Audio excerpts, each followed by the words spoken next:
Hello বন্ধুরা, good morning. তো দেখো আজকে দিনটা আমরা কিভাবে পার করলাম। তো এই দেখো আমার মেয়ে ওর ভাইকে ভাই ছাতু দিচ্ছিল, তো আমি একটু ক্লিপ নিয়ে নিলাম। তো দেখো কি সুন্দর করে ভাইকে আশীর্বাদ করছে।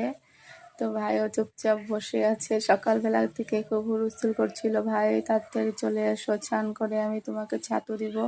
তো ফাইনালি দেখো আমি যেভাবে দিচ্ছিলাম আগে দেখে নিল, তারপর সেম করে ও ভাইকে ফোঁটা দিয়ে দিল, খেতে দিয়ে দিল, ধূপধুনাও দেখে নিল। খুব ভালো লাগে পোলাপানে যখন এরকম দেখে দেখে শিখে। তারপর আমার দাদা চলে এসেছে, তো আমি দাদাকেও এখন ভাই ছাতু দিচ্ছি। তো আমি তো দেখো কিভাবে দিলাম, ভাইকে চন্দনের ফোঁটা দিয়ে দিয়েছি, এখন আমি ফুল দিয়ে দাদাকে আশীর্বাদ করছি।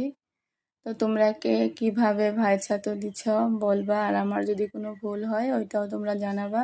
আমি যতটুকু জানি অতটুকু করেছি। তো দেখো দাদাকেও আমি খেতে দিয়ে দিলাম। তো জানো তো বন্ধুরা, এই দিনটা আসলে মনটা খুব আনন্দ লাগে, কারণ ছোটবেলার থেকেই আমরা এই দিনটা এভাবে পালন করে এসেছি। তোমরা কে কিভাবে করো বলবা। সবারই তো নীতি নিয়ম একটু আলাদা আলাদা থাকে। তারপর আমি দাদাকে প্রণাম করে দিলাম। তারপরে আমি চলে গেলাম দিদির বাড়িতে ছাতু খেতে। তো দিদিও আমাকে ছাতু দিচ্ছিল, কারণ দিদি উপবাস ছিল, তো আমাকে তাড়াতাড়ি যেতে বলছিল। তো আমি ভাই ছাতু দিয়ে চলে গিয়েছিলাম। তো এই তো দেখো দিদি আমাকে ছাতু দিচ্ছে। তো এইভাবে আমাদের ভাই বোনদের ছাতু খাওয়া ছিল আজ। তো তোমরা কে কিভাবে করো, সবার কিন্তু ছাতু খাওয়াটা নাই, অনেকের অনেক বিভিন্ন ধরনের কালচার থাকে, তো আমাদের আছে। তো দেখো দিদি আমাকে আশীর্বাদ দিয়ে নিল। তো দেখো দিদি কিভাবে দিচ্ছে।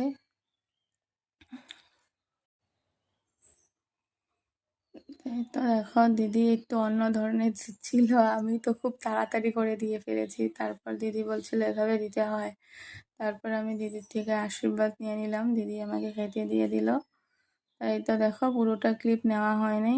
তারপর বাড়ি চলে এসেছি, বাড়ি চলে এসে দেখি আজকে বিহু ডান্সার এসেছে। দেখো কত ছোট ছোট কিউট কিউট, খুব সুন্দরভাবে ডান্স করছিল, আর এরা আমার টিউশনের স্টুডেন্ট। তারপর আমরা মেলাতে চলে গেলাম, টাটা।